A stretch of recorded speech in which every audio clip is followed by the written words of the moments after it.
Ed Gein wasn't just some random killer from the 1950s. He was the real-life monster that Hollywood has been copying for decades. And most people have no idea how absolutely terrifying the truth actually is. November 16th, 1957. Bernice Warden disappears from her hardware store in Plainfield, Wisconsin. The cash register is missing, there's blood on the floor, and the last customer receipt has one name written on it: Ed Gein. When police drive out to his isolated farmhouse to ask some questions, they're expecting maybe a simple burglary gone wrong. What they find instead changes criminal investigation forever. The first thing they discover is Bernice's body hanging upside down in Gein's shed, gutted like a deer.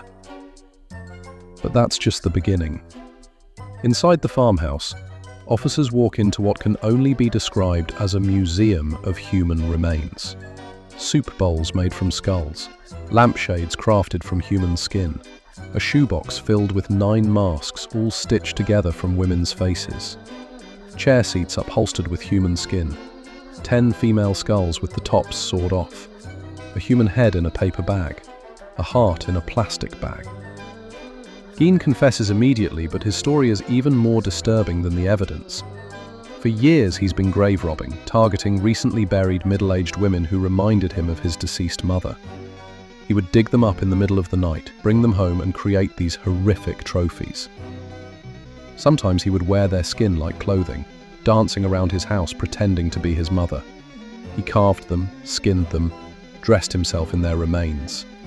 Not for money, not for power, but to feel close to the woman who ruled his life, even from the grave. The psychological profile that emerges is terrifying. Gein lived alone with his domineering mother until she died in 1945. After her death, he sealed off most of the house, living only in a small kitchen area. He became obsessed with anatomy textbooks and began his grave-robbing activities. He claimed he never had sexual contact with the corpses because they smelled too bad, but he was definitely using them to fulfill some twisted psychological need. What makes this case so influential is how it inspired literally every major horror franchise you know. In 1957, the world finally saw the truth. Ed Gein was declared insane, locked away in an institution until his death in 1984.